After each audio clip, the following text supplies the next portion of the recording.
पाकिस्तान सरकार और सेना के बीच जबरदस्त टेंशन है। सरकार जो कुछ चाहती है, सेना वो मानना नहीं चाहती। उसे ये दो बिल्कुल भी पसंद ही नहीं है और सरकार ये बताए कि क्या करना है क्या नहीं, ये बार बार सवाल किए जा रहे हैं।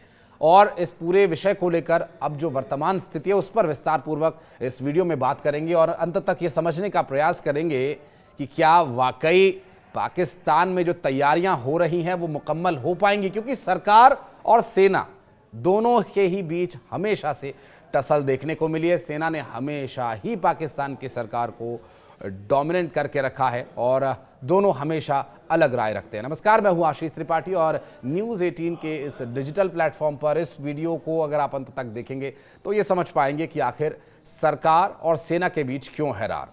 दरअसल दुनिया में शायद ही कोई ऐसा देश हो जहां सेना और सरकार के बीच हमेशा 36 का आंकड़ा रहता हो। कहा यह भी जाता है कि पाकिस्तान में बनने वाली कोई भी सरकार सबसे ज्यादा अगर किसी से डरती है तो वो अपनी ही सेना से डरती है। जी हां, पाकिस्तान में सेना का प्रभाव और उनकी राजनीतिक भूमिका एक जटिल और गहरा विषय है।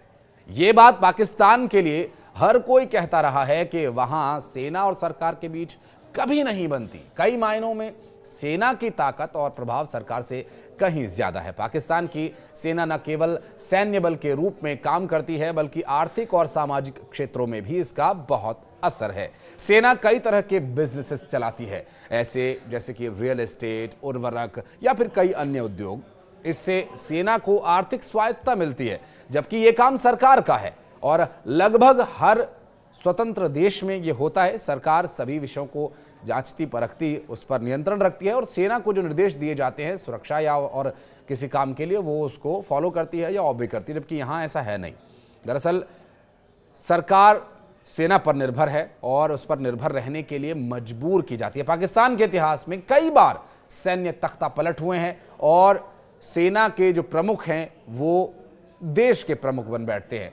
इतिहास के पन्नों को पलटें तो जनरल अयूब खान जो 1958 से लेकर 1969 तक, जनरल याहिया खान जो 1969 से लेकर 1971 तक और जनरल जियाउल हक जो 1977 से लेकर 1988 तक, और उसके बाद जनरल परवेज मुशर्रफ जो 1999 से लेकर साल 2008 तक जैसे सैन्य जो प्रमुख हैं, उन्होंने पाकिस्तान की सत्ता में दखल दिया और न सिर्फ दखल दिया बल्कि वो जमकर ही बैठ गए।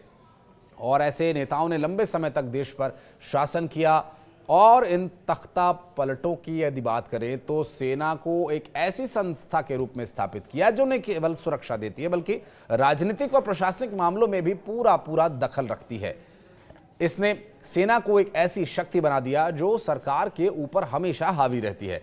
भारत के साथ लंबे समय से चले आ रहे तनाव और कश्मीर के मुद्दे को लेकर के सेना को राष्ट्रीय सुरक्षा के प्रतीक के रूप में स्थापित किया गया।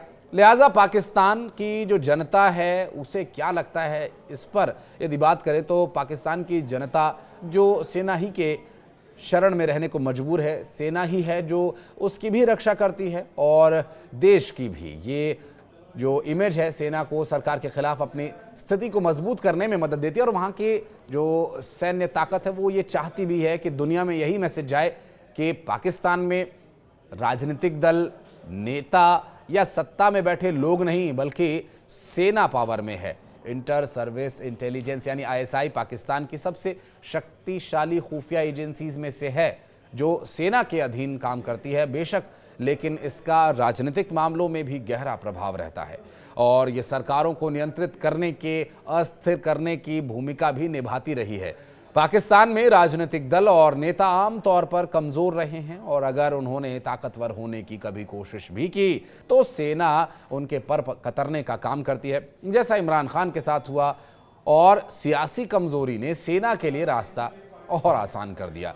पाकिस्तान की सरकारों को हमेशा ये डर बना रहता है कि न जाने कब बम फूट जाए और उनकी कुर्सी चली जाए। सेना किसी भी समय सत्ता पर कब्जा कर सकती है और उन्हें लात मारकर कुर्सी से हटा सकती है। और ऐतिहासिक रूप से सेना ने कई बार लोकतांत्रिक सरकारों को अपदस्थ भी किया है, जिसका इतिहास गवाह रहा है, जिन पन्नों को हम आज पलट रहे हैं।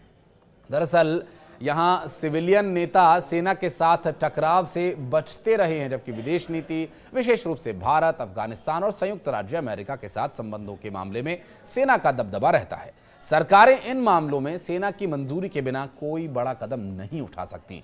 सेना का मीडिया और जनमत पर भी गहरा प्रभाव रहता है।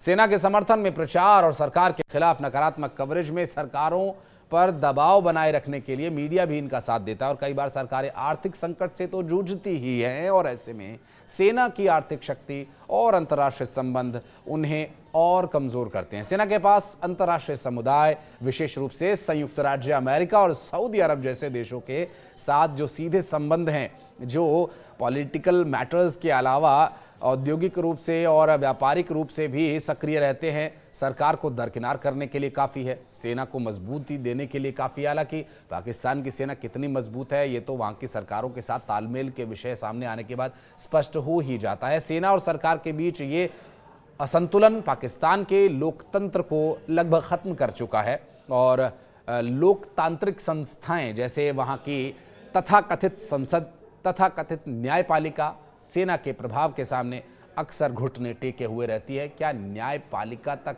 इसका असर आप इसे उचित मानते हैं? बहरहाल इस बारे में भी आप कमेंट सेक्शन में अपनी राय दीजिएगा। लेकिन इससे देश में राजनीतिक अस्थिरता काफ़ी बढ़ जाती है। आम जनता का ये विश्वास है कि सेना के हाथ जुड़े रहिए, नहीं हो सकता है कि आप पर भी एक्शन हो सके और लोकतांत्रिक प्रक्रिया में ये लगातार कम होता भी दिखाई दिया है। सेना का विदेश नीति पर नियंत्रण अंतर्राष्ट्रीय स्तर पर पाकिस्तान की छवि को पूरी तरह से मटियामेट कर चुका है, क्योंकि इसे अक्सर आतंकवादी और कट्टरपंथी समूहों के साथ, उनके संबंधों के साथ जोड़ा जाता रहा है।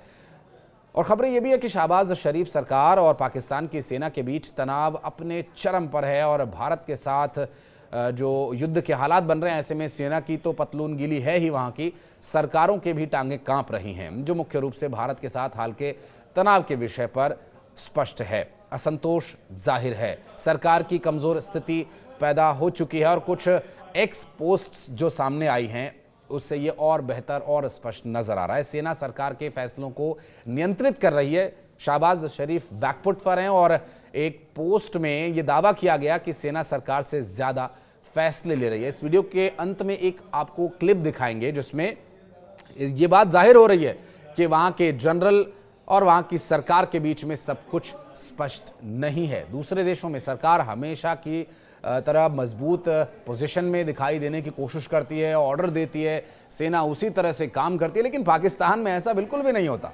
वहां की सरकार कभी सेना को किसी भी तरह के ऑर्डर्स देने की स्थिति में नहीं रहती है, बल्कि हाथ जोड़े याचक की भूमिका में खड़ी नजर आती है यहां की सरकार सेना के सामने, जो कि लोकतंत्र के लिए कितना घातक है इस बारे में शायद बहुत ज्यादा बखान करने की आवश्यकता नहीं है। लेकिन अब ये वीडियो देखने के बाद आप इस बारे में और बेहतर तरीके से समझ जाएंगे। कमेंट सेक्शन में अपनी राय जरूर रखिएगा। चलते चलते ये वीडियो जरूर देखिएगा।